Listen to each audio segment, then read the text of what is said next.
Do you allow your Boston Terrier to lick you in the face? After watching this video, you might change your mind. Coming up.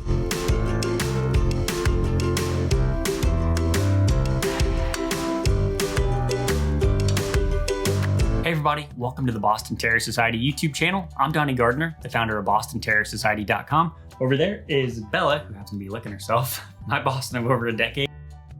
Today I want to answer the question, should you allow your Boston Terrier to lick you in the face? For Emily and I, it's never been a problem as far as Bella licking us, even licking our face, no big deal. But now that we have children, we have a 3-year-old and a 1.5-year-old, and Bella will literally just lick them right in the mouth and my son will just giggle as it's happening. I wanted to dig into the research on, what can be passed on from your dog to your children, or even to yourself if you allow this. So there's 6 things that I want to cover here in this video. First, what percentage of people actually allow their dogs to lick them in the face? I went ahead and ran a YouTube poll here in this community. The second thing I want to cover is what can actually pass from your dog to you if they lick you in the face. Number 3, who should avoid being licked in the face? Like what vulnerable populations, like children, should actually avoid licks altogether. The fourth thing I want to cover is a dog's mouth actually cleaner than ours? Number 5, is it safe to actually have your dog lick you in the face? And then number 6 are some tips to just help keep you safe whenever your dog does lick you, like things that you can do. Now, I will be covering a lot of information. I will provide references down in the show notes below. You can go check that out, as well as some courses that I put together for Boston Terrier owners or someone who's looking for a Boston Terrier. All right, let's cover the first thing. How many people actually allow their dog to lick them in the face? Now, whenever it comes to Bella, I don't let her lick me in the face. I let her lick my hands and my arms, my legs. That's totally okay, but not my face, just personal preference. But within the Boston Terrier Society YouTube community, I asked the question, do you let your dog lick your face? I had 2,400 people respond, and 69% of them said yes, they allow their face to be licked. Now, if you're somebody who enjoys dog licks in general, hit the like button down there. All right, the second thing I wanna cover is what can actually be passed on from your dog to you through a lick. There's an interesting article on the American Kennel Club, and it was talking about bacteria, both in human mouths and in our dog's mouth. And humans have a little bit more bacteria. We have about 615 different bacteria in our mouth, where dogs have about 600. But what was really interesting in another study that I found, 15% of those bacteria are actually found in our mouth and in our dogs. Because a lot of the bacteria that's found here in human mouths, it lives off sugar, which we are animals that eat a lot of carbohydrates and a lot of sugar, so that makes sense. Where our dogs, for instance, don't eat the amount of sugars that, we eat. Now, when it comes to something that can actually be passed on, as far as something that's somewhat common, there's really 2 things, and that was first, salmonella. Of course, if you're feeding your dog some sort of raw diet, especially like raw chicken, anything poultry, salmonella can be passed down basically through a dog lick. You want to keep that in mind. The other thing that can be passed down is basically an intestinal infection, just upset stomachs. And it was referencing contact to feces. I don't know about you, but Bella here has definitely eaten a few of her own little droppings. If she does that and then licks us, we could definitely get some little parasite in us that can cause an upset stomach because of the contact with the feces. So those are the 2 most common things. Now, there were some outliers that honestly I couldn't even pronounce it, and it was so rare as far as different bloodborne diseases that could be transferred from a dog to a human, so I'm not going to reference it here, but I will actually provide articles that you can go check out in the show notes below if you want to do further reading.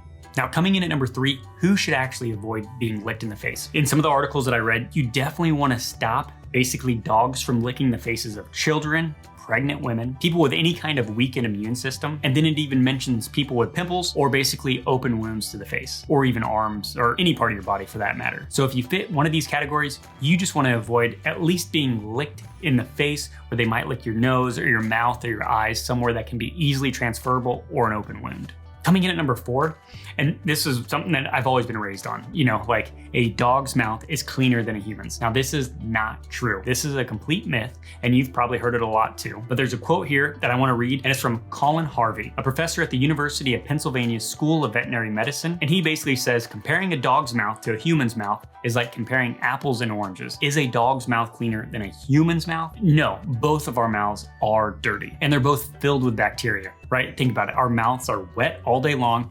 It's warm. It's just the perfect place for bacteria to grow. So as far as our mouth being cleaner than a dog's mouth, or vice versa, no. It's pretty much, they're 2 separate things. We can't compare the 2. Just know your mouth is no different than your dog's mouth whenever it comes to bacteria growth. Now, coming in at number 5, is it safe to actually have your dog lick you in the face? Now, this comes from an article in the New York Times. This was by Dr. Lenny K. Kaplan. And once again, they are from Cornell University College of Veterinary Medicine. And this is a quote: "When dog saliva touches intact human skin, especially in a healthy person, it is extremely unlikely to cause any problems, as there will be very little absorption through the skin. Now it goes on to say, unquote, however, a dog's salivas and pathogens can be absorbed more easily through the mucous membranes of a person's nose, mouth, and eyes. Though illness transmitted this way is rare, Dr. Kaplan said that it's best to avoid basically contacts through those mucous membrane areas. So your eyes, your nose, your mouth, and of course, any open wounds. So the short answer is yes, it is relatively safe, of course. I've been licked on the face hundreds, if not thousands of times by Bella,